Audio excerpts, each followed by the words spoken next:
to finally get rid of this murderous regime. And now we're complaining about it? Remember, legally, he has to respond to Congress or inform Congress in 48 hours. That has happened. A United States senator just stood up in a congressional hearing and asked one of the most direct questions anyone has asked on the floor of the Senate in years. He looked across the aisle and said, "Does anybody doubt that Iran, if or when they got a weapon capable of mass destruction, would use it against the United States?" Nobody answered. Watch this to the end, because the silence in that room said more than any prepared statement ever could. And if this kind of breakdown is what you come here for, hit that like button and subscribe right now before we get into it. The Constitution is very clear for the reason for congressional approval. If you look at the debate during the Constitutional Convention, our founders were very clear that having unconditional power for a president to go into war was a power too great. It reminded them of the king that they had just defeated in the Revolutionary War, and believed that the People's House, the Congress, in Article 1 of the Constitution, should have that power to declare war and to bring those powers into play. Now, I want to be clear. Iran is a bad actor, and we must ensure that they never, ever produce nuclear weapons. But I also want to be clear, we should remember that we had a diplomatic agreement with Iran on nuclear proliferation, and President Trump withdrew from that agreement during his first term without a plan, and he was basically playing politics. I get it. But now he's sending U.S. forces back to the Middle East to fight in a war without the support of Congress and without the support of the American people.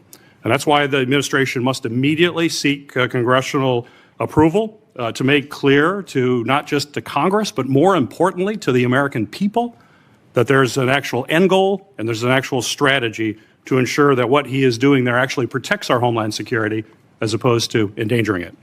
Senator Mullin. Thank you, Chairman. I just feel like I need to respond to some things that the senator was bringing up by accusing the president of pulling out of a nuclear deal in his first term. It was a horrible deal. It was a disastrous deal. It was a deal that we all know that would originally allow Iran to be able to have enrichment to the grade that they could make a nuclear weapon. And then for the senator that was saying that the president needs to come back for reauthorization, I don't remember him saying anything in 2016 when Barack Obama at the time dropped 26,000 bombs in Syria, Pakistan, Libya, just to name a few. And I definitely don't remember my colleagues in 2013 at all complaining about the president then Barack Obama, going into Syria. And I would like to ask the question then, what threat did Syria have to the United States? What threat did Libya have to the United States during the Arab Spring to which these leaders were removed? And then I would ask the question, what threat did Iran have to us? Do we really need to talk about it? Do we need to talk about how many times they've killed thousands of Americans since 1979? From the first time they took hostages in November of 1979 to the last time they attacked us in June of 2025? And anybody wants to doubt that they were a threat to us, an essential threat to us? Does anybody doubt on that side of the aisle, does anybody doubt that Iran, if or when they got a nuclear weapon, would deliver it to the United States if they have capability of doing it? Does anybody deny that the fact that the president was being proactive on an adversary that has been chanting death to America since 1979? Does anybody deny that Iran was a threat to us and our service members?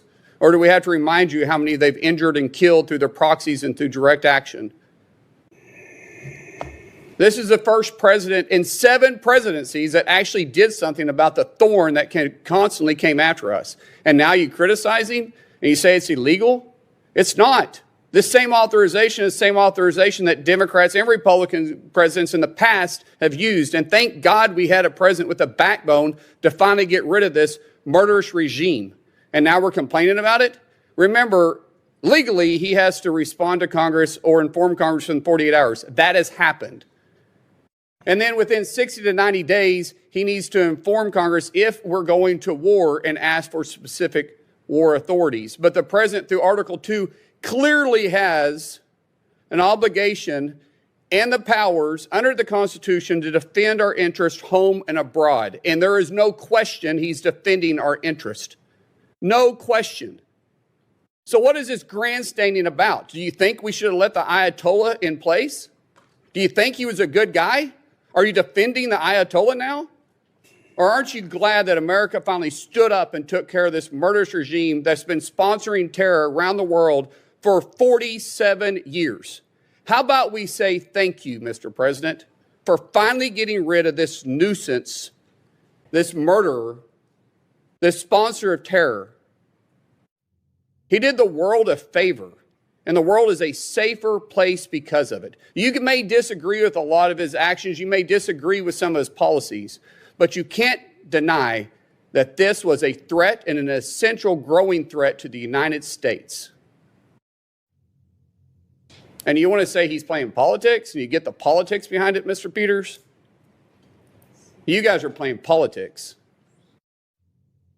You guys are the ones that are grandstanding. The president's doing his job as commander-in-chief. And I think at one time or next, we should say thank you. Thank you for being a strong leader. But there's no way in God's green earth you guys can ever give the president, at least President Trump, any credit. There's a reason certain hearings get clipped and shared and rewatched millions of times. It is not because of the prepared opening statements. It is not because of the carefully worded 5-minute rounds. It is because occasionally somebody drops the script entirely and just tells the truth out loud in a room full of people who have spent careers avoiding it. That is exactly what happened when Senator Wayne Mullin responded to Senator Gary Peters during a recent Senate hearing on war powers and the situation involving Iran. Peters opened with a constitutional argument. His position was straightforward on the surface. The founders were explicit. He said that the power to go to war belonged to Congress. Article 1, the People's House. He cited the Constitutional Convention, invoked the specter of a king, and argued that President Trump had sent forces into the Middle East without congressional approval and without a clear strategy. It was a polished argument. It was also selectively constructed in a way that deserves serious examination. Wayne Mullin was not in the mood for selective history. He started where any honest accounting of this debate has to start, which is with the previous administration.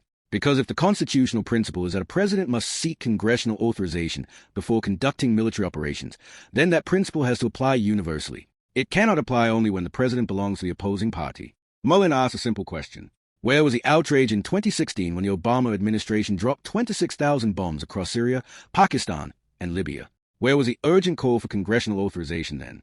Where were the floor speeches about kings and founding principles and the People's House?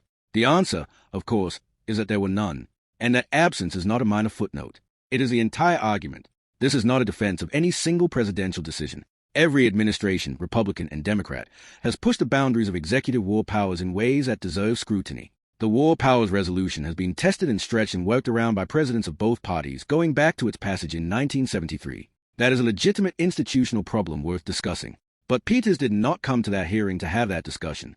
He came to make a political point about this president specifically, and Mullin called it out directly. Then Mullin shifted to the substance of the Iran question itself, and this is where the argument becomes genuinely important regardless of your political position.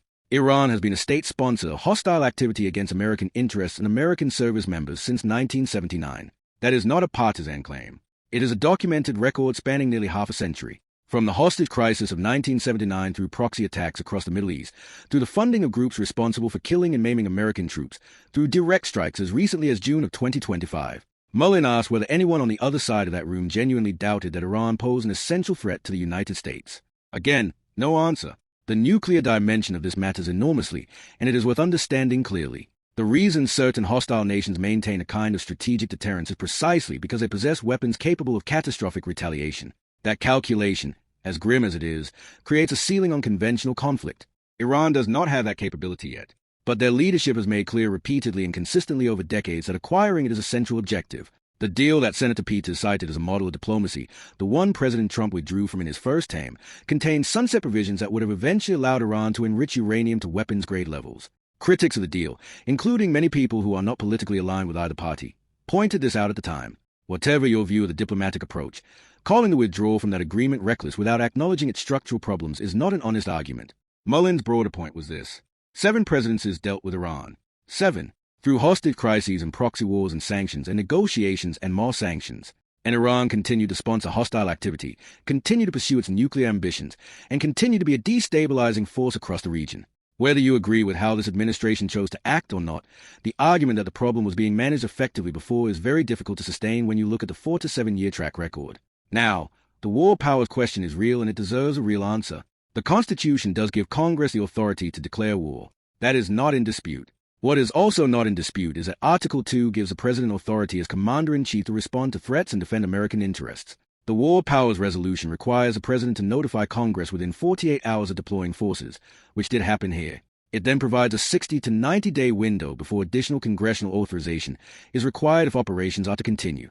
That framework exists precisely to allow the executive to respond to rapidly developing security situations without waiting for a legislative process that moves at a fundamentally different speed than military threat environments. Peters knows this. He is a sitting United States Senator serving on committees that deal with these questions. This is not obscure constitutional theory. It is the basic framework his own institution operates under. Which brings us back to the question of what that hearing was actually about. When a senator stands up and makes a constitutional argument that does not account for his own party's history, and does not engage with a specific legal framework that governs the situation he is criticizing, and cannot answer a direct question about whether the country he is discussing was actually a threat, what you are watching is not a constitutional debate. You are watching a political performance. Mullin understood that and said so plainly. Peters and his colleagues were grandstanding. The president had followed the legal process, and the question of whether the action was justified on the merits is one that Peters conspicuously refused to engage with. There is a version of this debate that would be genuinely valuable to have. A serious, bipartisan examination of how war powers have eroded over decades, how Congress has gradually ceded authority it should have fought to retain, how both parties have enabled executive overreach when it suited them and complained about it when it did not. That conversation would be worth having. It would require honesty from both sides. It would require Peters to acknowledge what happened under Obama. It would require Republicans to acknowledge instances where their own president stretched the same authorities. It would be uncomfortable and complicated and genuinely useful. That is not the conversation Peters wanted to have. Mullin was prepared for it. Peters was not. And the record of that exchange now belongs to history. Whether you believe the action against Iran was a right call or not, whether you think executive authority in military matters has grown too broad or not, the standard has to be consistent. The Constitution does not change based on who is in the White House. And if it only matters when your side loses, it never really mattered to you at all. That is a conversation worth having. And it started, whether Peters intended it to or not, the moment Mullin asked a question nobody on that side of the room was willing to answer.